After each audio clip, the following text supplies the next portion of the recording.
لله رب العالمين، والصلاة والسلام على سيد الأنبياء والمرسلين وعلى آله وأصحابه وبارك وسلم تسليما. أما بعد، فأعوذ بالله من الشيطان الرجيم. بسم الله الرحمن الرحيم.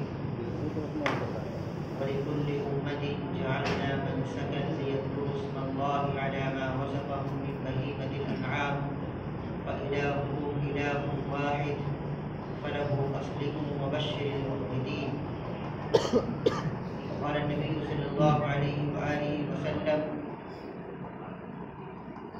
من وجد سعة لأن يضحي ولم يضحي فلا يقربن مصلانا.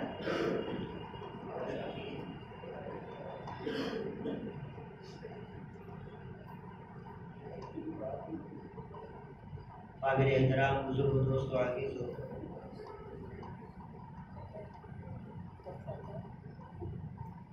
ذی الحجہ کا یہ مبارک عاشرہ چل رہا ہے.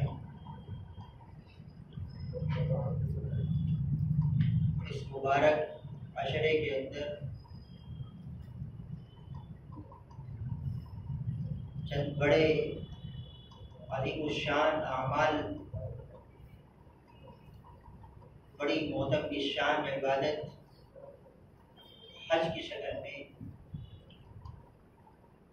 اور قربانی کی شکل میں پورے عالم اسلام کے اندر بڑی ہی جوش و خروش کے ساتھ یہ اعمال انجام دیے جاتے ہیں. اعمال حج کی ادائیگی کے لیے وقت کی تعیین کے ساتھ، دنوں کی تعیین کے ساتھ جگہ کا بھی تعین ہے. قربانی کے لیے جگہ کا تعین تو نہیں ہے، البتہ اس کا وقت اور اس کے ایام خاص ہیں. قربانی مخصوص ایام میں ہوگی اور مخصوص جانوروں کی ہوگی، لیکن دنیا بھر میں کہیں بھی کسی بھی ملک میں کسی بھی خطے میں ہو سکتی. اسی طرح حج، اس کے لیے بھی ایام مخصوص ہیں، اوقات مخصوص ہیں، اس کے لیے جگہ بھی مخصوص ہے. قربانی کے لیے جگہ مخصوص نہیں، قربانی کہیں بھی ہو سکتی ہے. حج صرف حرمین میں ہوگی، حج صرف حرمین میں ہوگا، اس خاص مقدس سرزمین میں ہوگا جس کو اللہ رب العزت نے ایک بڑے جلیل القدر پیغمبر حضرت ابراہیم علیہ السلام اور آپ کے فرزند ارجمند حضرت اسماعیل علیہ السلام کے ذریعے بسایا ہے. ذی الحجہ کے اس مبارک عشرے کے اندر جو اعمال مسلمانوں کے ذریعے وجود میں آتے ہیں، جن کا مطالبہ اللہ رب العزت نے مالدار مسلمانوں سے کیا ہے، اس کے پیچھے ان دو پیغمبروں کی بلکہ ان کے پورے گھرانے کی بڑی عظیم قربانیاں ہیں. اس کے پس منظر میں سیدنا ابراہیم اور اسماعیل اور حضرت حاجرہ علیہ السلام کی بڑی عظیم خدمات ہیں، ان کی بڑی قربانیاں ہیں. بڑی آزمائش اور بڑی ابتلا اور بڑے امتحان سے گزارا گیا ہے، اور یہ اللہ کا دستور ہے کہ آزمائش اور امتحان کے بغیر کسی کو انعام ملا نہیں کرتا ہے. یہ اللہ کا قانون، اس کا دستور ہے، اس کا ضابطہ ہے. وہ اپنے بندوں سے پہلے امتحان لیتا ہے، بعد میں اس کا انعام دیتا ہے. اور یہی دستور دنیا کے اندر اللہ کی سب سے اشرف المخلوقات انسانوں میں بھی سرایت کر گیا. ہر شعبے کے اندر سب سے پہلے امتحان ہوتا ہے، اس کے بعد انعام ملتا ہے. تو اس کا آغاز اور اس کی ابتدا حضرت آدم سے لے کر اب تک اور قیامت تک جاری و ساری رہے گا، لیکن اس کا جو خاص پس منظر ہے وہ ابراہیم اور اسماعیل اور حضرت حاجرہ علیہ الصلوات والتسلیم کے واقعے سے. کہ اللہ رب العزت نے ابراہیم علیہ السلام کو دیگر انبیاء پر اور ابراہیم سے پہلے آنے والے تمام نبیوں پر جو فوقیت اور جو ممتاز مقام عطا کیا ہے وہ ان کی خاص قربانیوں کے نتیجے پہ ہے، ان کے خاص احکامات الہی کو انجام دینے میں جو ان کی قربانیاں ہیں، جو ان کے مجاہدے ہیں، جو آزمائشیں اور جو مشقتیں ان کی برداشت کی گئی ہے، اس کے نتیجے میں اللہ تبارک و تعالیٰ نے ان کو مقام خاص عطا فرمایا ہے، جس کی قرآن میں نشاندہی کی گئی۔ وَإِذِ ابْتَلَىٰ إِبْرَاهِيمَ رَبُّهُ بِكَلِمَاتٍ فَأَتَمَّهُنَّ قَالَ إِنِّي جَاعِلُكَ لِلنَّاسِ إِمَامًا۔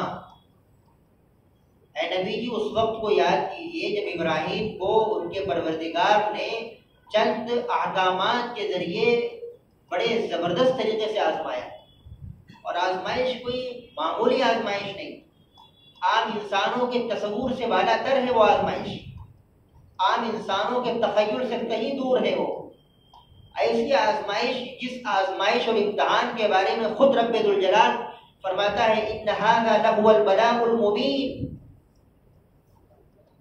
ابراہیم علیہ السلام نے اپنے بیٹے کے تعلق سے جو قربانی اور جو امتحان اور جو آزمائش ان پر گزری ہے، اور جس آزمائش امتحان میں وہ پورے اترے ہیں، اللہ تعالیٰ خود فرماتے ہیں کہ وہ انسانوں کے لیے واقعی بڑی زبردست آزمائش، ایسی آزمائش اور ایسا امتحان جس کے بارے میں خود اللہ فرما رہے ہیں، یہ آزمائش واقعی بڑی خطرناک اور بڑی سخت ترین آزمائش تھی۔ اس آزمائش کے دور کا جو آغاز ہوا ہے وہ ابراہیم علیہ السلام کی جوانی سے ہوا ہے، بلکہ یوں کہا جائے ولادت سے ہی شروع ہو گیا۔ ایسے جلیل القدر پیغمبر کی ولادت ایسے خاندان میں، ایسے خانوادے میں ہوئی، ایسے گھر میں ہوئی جو پوری طرح بت پرستی میں ملوث تھا، مبتلا تھا، اور خود آپ کے ابا جن کا نام آزر بتلایا جاتا ہے وہ خود بت پرستی کے سب سے بڑے، اس وقت کے سب سے بڑے امام تھے۔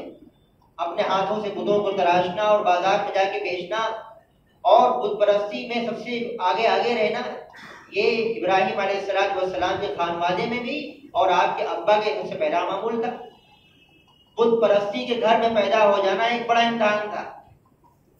اس کے بعد نبوت ملنے کے بعد جب نبوت کی دعوت کا اعلان کیا گیا، بتوں کی نفی کا اعلان کیا گیا، اس اعلان کے نتیجے میں جو سب سے پہلی رکاوٹیں اور پریشانیاں اور اذیتیں آئیں وہ اپنے گھر والوں کی طرف سے آئیں۔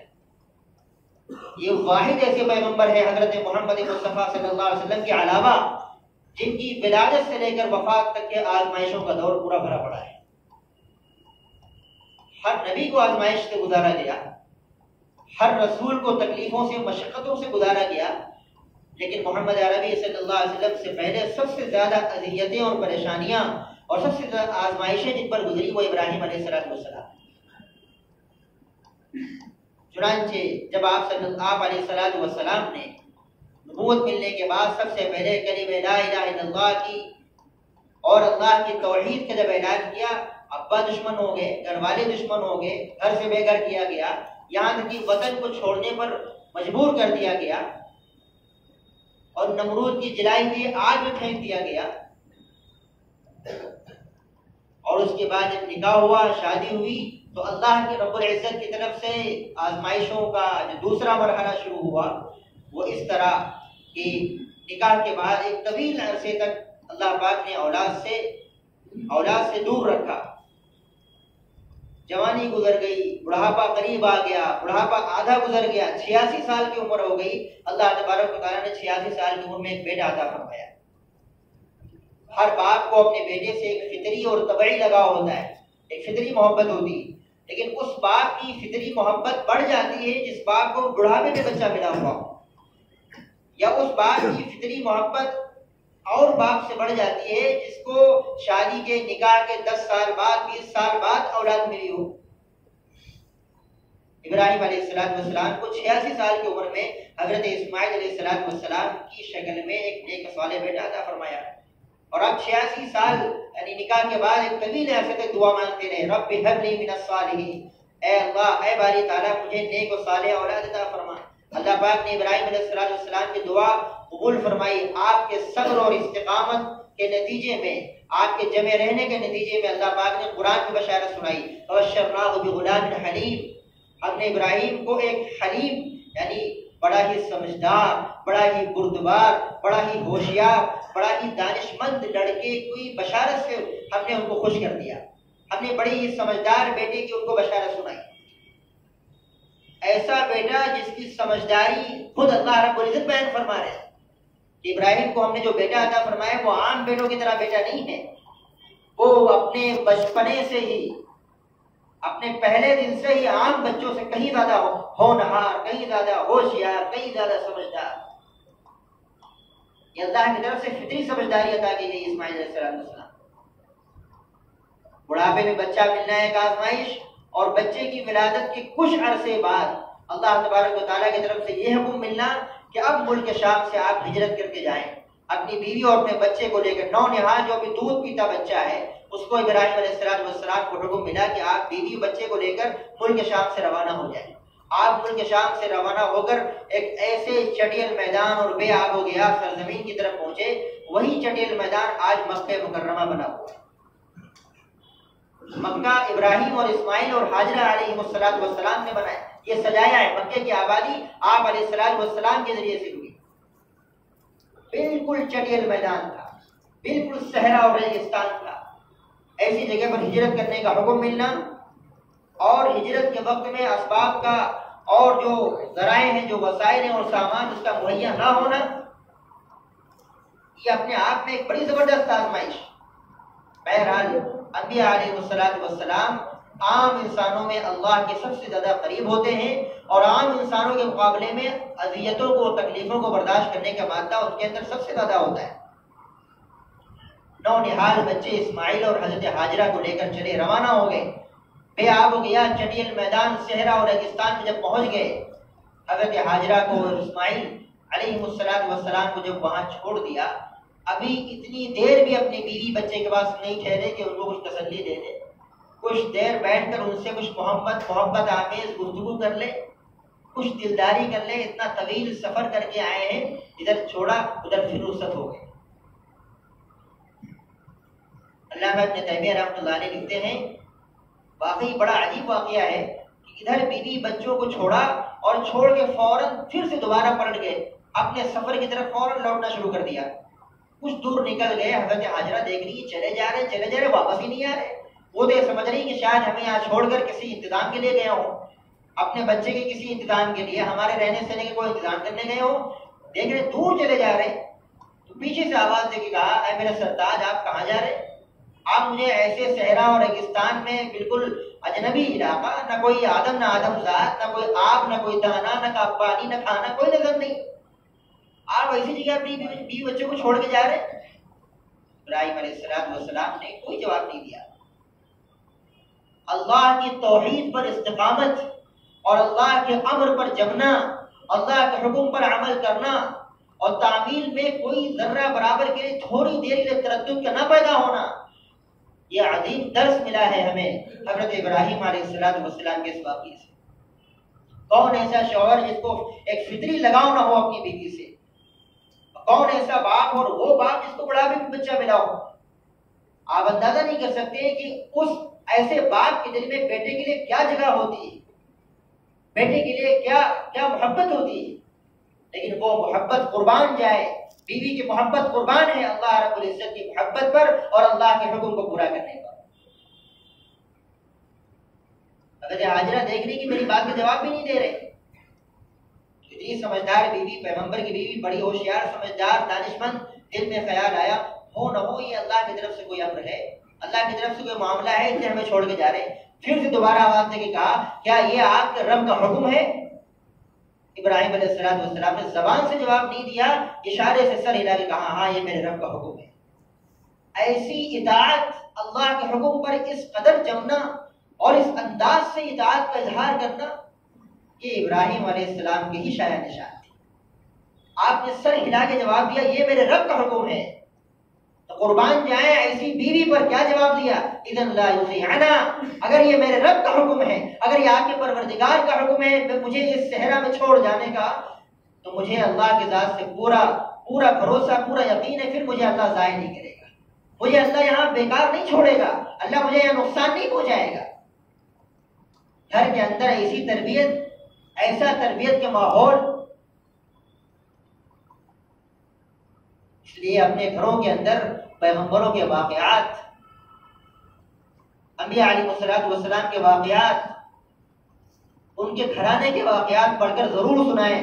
اپنے بچوں پر توحید اور اللہ کی وحدانیت اور پیغمبر اسلام علیہ السلام کی رسالت اور نبوت کا ایسا بیج اپنے بچوں کے اندر ڈال دیں کہ ہمارا وہ نونہال بچہ حضرت اسماعیل علیہ السلام کی طرح پروان چڑھے اور آگے چل کر اللہ پاک اس سے بڑا کام لے. گھر کے اندر ایسا تربیت کا ماحول ہونا چاہیے. حضرت ہاجرہ کہہ رہی اگر آپ کے رب کا یہ حکم ہے تو پھر مجھے کوئی پریشانی نہیں. چنانچہ ایک عرصے تک حضرت ہاجرہ بڑی جانفشانی کے ساتھ، بڑی پریشانیوں کے ساتھ اس سرزمین میں رہی. وسیع اور بڑا مفصل واقعہ ہے. پھر کیسے پانی کا انتظام ہوا، پھر کیسے قافلے در قافلے لوگ آنا شروع ہو گئے، پھر وہاں ایک بستی آباد ہو گئی. پھر کئی سال کے بعد ابراہیم علیہ السلام کو اللہ نے دوبارہ حکم دیا پھر اسی سرزمین میں جانے کا. اب جب آپ دوبارہ آتے ہیں اس وقت اسماعیل علیہ السلام 9 سال کے ہو چکے ہوتے ہیں. اب ایک نئی آزمائش کا دور شروع ہوا. اللہ تبارک و تعالیٰ فرماتے ہیں فلما بلغ معه السعي، جب اسماعیل اس قابل ہو گئے کہ چلنے پھرنے لگے، دوڑنے لگے، اپنے ابا کو سہارا بننے لگے. جب وہ بڑھاپے میں لاٹھی بننے کا وقت آیا تھا، بڑھاپے میں ابا کے سہارے کا وقت آیا تھا، ابراہیم علیہ السلام سے ایک بڑی عظیم قربانی کا حکم ملا. کیا حکم ملا؟ یا بنی انی اذبحک فانظر ماذا تری. خواب دیکھا ابراہیم علیہ السلام نے اور اس خواب کو بیٹے سے بیان کر رہے ہیں کہ بیٹے میں نے خواب میں دیکھا، میں خواب میں تمہیں ذبح کر رہا ہوں. ایسی اماں نے تربیت کی تھی اسماعیل علیہ السلام کی کہ بیٹا کہہ رہا ہے فانظر ماذا تری. اول خواب دیکھا تھا، کوئی ڈائریکٹ حکم نہیں آیا تھا وحی کے ذریعے سے، انڈائریکٹلی کہا جا رہا ہے. نبی سے ایک ڈائریکٹ اللہ کی طرف سے حکم آنا، اس میں تو اس کو پورا کرنے میں، اطاعت کرنے میں نبی کسی کی رواداری نہیں رکھتا، پیغمبر کسی کی بات نہیں سنتا. لیکن جو انڈائریکٹ حکم آیا اللہ کی طرف سے خواب کے ذریعے سے، اور انبیاء کا خواب وحی کے درجے میں ہوتا ہے، اس میں مزید ابراہیم علیہ السلام کی اطاعت کا کمال ظاہر کرنا ہے. خواب دیکھا تھا، ضروری نہیں تھا اس کو پورا کرتے، چاہتے پورا کرتے چاہے چھوڑ دیتے. بہرحال خواب بیان کیا، بیٹا کیا کہہ رہا ہے فانظر ماذا تری. آپ نے جو کچھ دیکھا ہے، ابراہیم علیہ السلام کہہ رہے ہیں تمہاری کیا رائے ہے. اور یہ پہلے سے معلوم ہے کہ انکار نہیں کرے گا، لیکن چونکہ بیٹا ہے، بشریت کے تقاضے ہیں، فطری تقاضے سب کے ساتھ ہیں. اسماعیل علیہ السلام فرما رہے یا ابت افعل ما تؤمر. ابا جان آپ کو اس رب کی طرف سے جو حکم ملا ہے، جو حکم نامہ دیا گیا ہے، آپ اس پر بلا تردد عمل کر گزرے. رہی بات میری، ستجدنی انشاءاللہ من الصابرین، آپ مجھے صبر کرنے والوں میں ہی پائیں گے.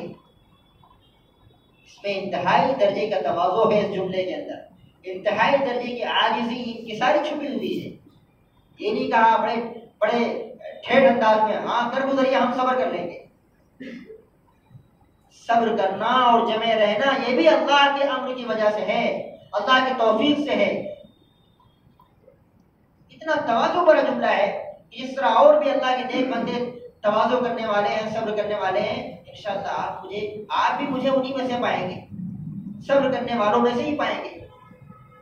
بہرحال ابراہیم علیہ السلام حضرت اسماعیل کی اس گفتگو کے بعد آپ علیہ السلام مکے سے مینا کی طرف، قربانی کہاں ہوتی ہے حاجیوں کی؟ بولو بھائی کہاں ہوتی قربانی؟ مکے سے مینا کی طرف لے کے چلے ہیں. اب راستے میں اللہ تبارک و تعالیٰ کی طرف سے مختلف مراحل آزمائش کے آ رہے ہیں. شیطان کبھی یہ گوارا کرے گا کہ کوئی نیک بندہ کوئی نیک کام کر گزرے. سب سے پہلے انسانی شکل میں بڑا غمخوار، بڑا ہمدرد، بڑا نیک اور سیدھا سادہ بھولا بھالا بن کے سب سے پہلے کہاں آیا؟ جنت میں. سب سے پہلے وہ جو پودا جس کا پھل کھانے کے لیے منع کیا گیا تھا، اس پھل کو کھانے پر سب سے پہلے کس کو بنایا؟ حضرت حوا کو. یہاں سب سے پہلے کس کے پاس گیا؟ حضرت ہاجرہ کے پاس. ارے بڑی بھی آپ کو پتہ ہی نہیں آپ کے شوہر اسماعیل کو کہاں لے گئے؟ ہاجرہ کہہ رہی وہ تو اپنے بیٹے کے ساتھ جنگل گئے لکڑیاں مکڑیاں کاٹنے کے لیے. شیطان بڑا ہمدرد بن کے کہہ رہا ہے تمہیں پتہ ہی نہیں، تم تو غفلت میں ہو، وہ تو اس کو ذبح کرنے کے لیے لے گئے. گھر میں جب ایسی تربیت ہوتی ہے تو چھوٹے سے بڑے تک سب کا ایسا تربیت کا جب ماحول ہوتا ہے تو سب کی زبان سے استقامت کے پھول برستے ہیں اور سب کے حوصلے بڑے زبردست ہوتے ہیں. ان حوصلوں کو کوئی چھو نہیں سکتا, ان حوصلوں کو کوئی گرا نہیں سکتا. حضرت ہاجرہ فرما رہی کیا کہہ رہے ہو, کیا کوئی باپ اپنے بیٹے کو ذبح کر دے گا؟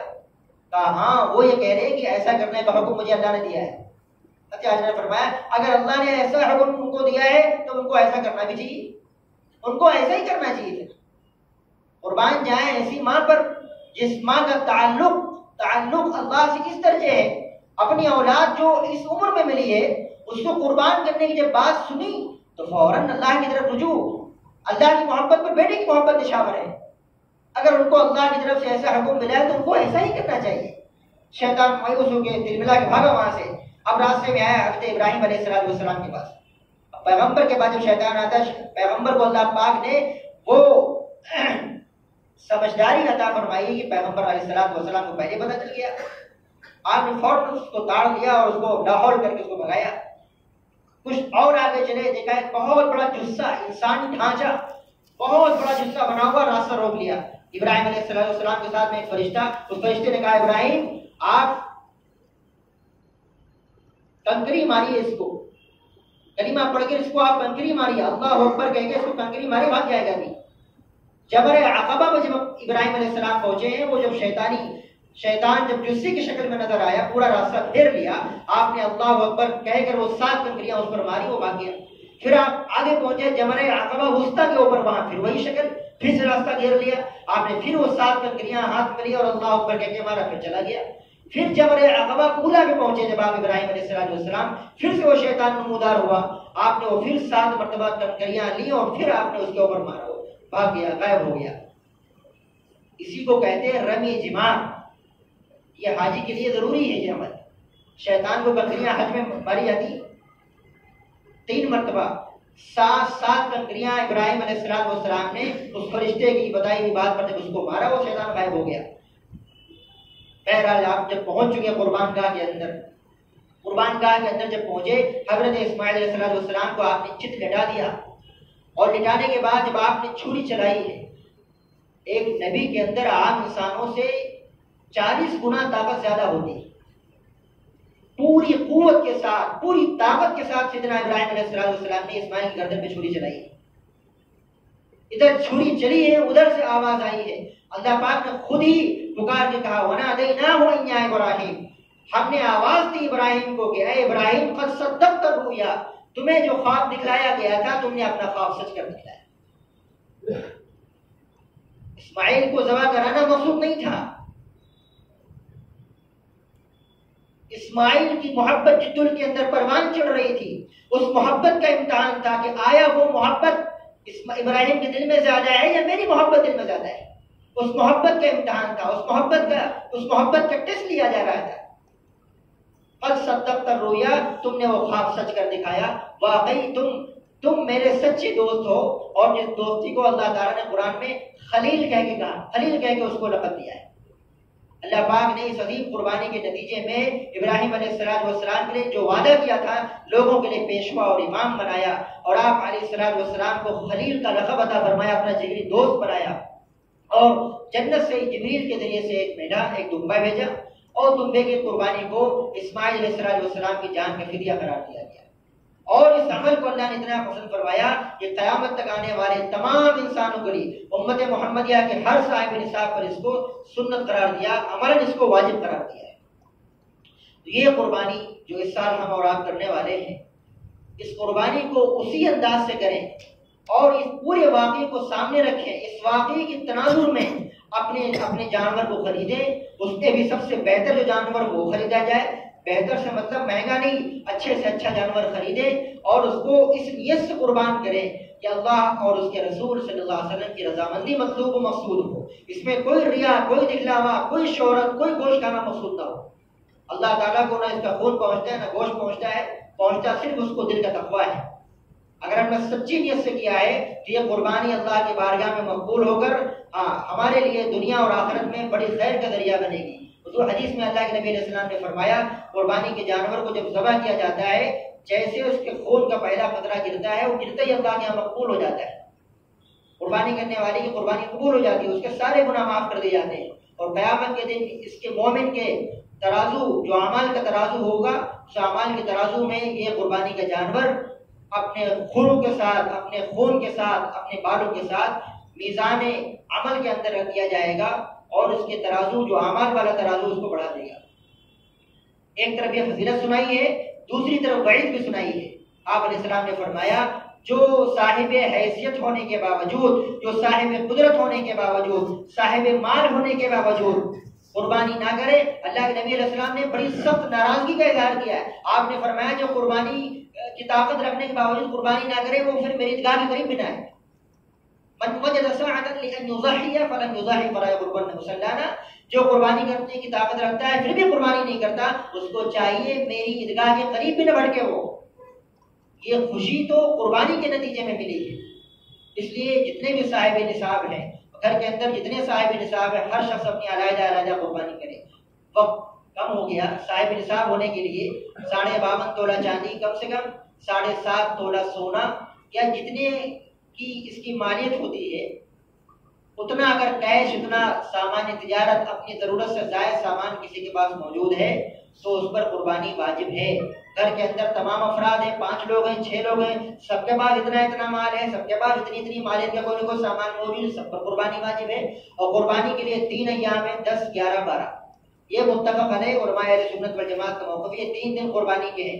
ان 3 دنوں میں قربانی کرنا ہے۔ سب سے افضل ہے پہلے دن 10ویں تاریخ کو، اس کے بعد 11، پھر 12 تاریخ کو غروب آفتاب سے پہلے تک۔ ایک بات۔ دوسری بات یہ کہ ان 3 دنوں کے علاوہ اگر ان 3 دنوں میں کسی کے پاس مال تھا، قربانی نہیں کی اس نے، تو اب اس کی قربانی کی کوئی قضا نہیں ہے۔ اب اوسط درجے کا جتنی قیمت میں بکرا خریدا جاتا ہے یا ایک حصہ جو بڑے جانور میں آتا ہے اتنی قیمت کا صدقہ کرنا واجب ہوگا۔ اب اندازہ لگا لیں گزشتہ کتنے سالوں میں ہم صاحب نصاب تھے، قربانی ہم پر واجب تھی، ہم نے ادا نہیں کی، قربانی نہیں کی ہے، اس کا حساب لگائیں، اور حساب لگانے کے بعد جتنی رقم بنتی ہو فی حصے کے اعتبار سے یا اوسط درجے بکرے کی قیمت کے اعتبار سے اس قیمت کا صدقہ کرنا لازم اور ضروری ہے۔ اور قربانی سچے دل سے کرنا ہے، اس میں کوئی ریا، کوئی نمود، کوئی شہرت مطلوب نہ ہو۔ بڑے سے بڑا عمل بھی سچی نیت کی وجہ سے قبول ہوتا ہے، بڑے سے بڑا، چھوٹے سے چھوٹا عمل بھی اللہ کے یہاں مقبول ہوتا ہے سچی اور خالص نیت کی وجہ سے، اور بڑے سے بڑا عمل بھی بیکار ہو جاتا ہے نیت کے فساد کی وجہ سے۔ امید ہے اللہ کی ذات سے کہ یہ باتیں انشاءاللہ ہماری سمجھ میں آئیں گی، ہم اس کے مطابق عمل کریں گے، اور قربانی کرنے کے بعد اس کے جو فضلات، آلائش وغیرہ ہیں اس کو ہم عام سڑکوں پر، سڑکوں کے کناروں میں، خون کو نالوں میں نہ بہائیں۔ اس کا خون جب ذبح کریں تو کسی مٹی میں اس کو ملا کر کسی زمین میں دفن کر دیں۔ اس کی جو آلائش وغیرہ ہیں ہر جگہ نہ پھینکیں، جہاں برادران وطن کی کثرت زیادہ ہے وہاں تو قطعی نہ پھینکیں۔ جب ہم خود ہی یہ گندگی برداشت نہیں کرتے تو عام انسان کیسے برداشت کریں گے؟ اس کا خوب خیال رکھیں کہ دوسروں کو ایک اچھا میسج دیں، ایک غلط میسج نہ دیں، دین اسلام کی اس شعار کی صحیح ترجمانی کریں، غلط ترجمانی کرنے کا سبب نہ بنے۔ اللہ تعالیٰ ہم سب کو عمل کی توفیق عطا فرمائے۔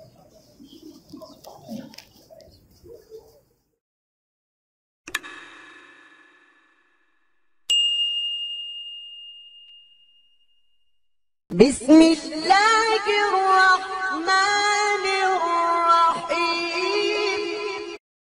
نانات ویک لشکر صدقا وفا کا پیکر، نانات ویک لشکر صدقا وفا کا پیکر، علماء دیوبند، علماء دیوبند حق گواہی کے جرم میں، یورش ہو یا امن میں سہتے رہے ستم، علماء دیوبند نانات ویک لشکر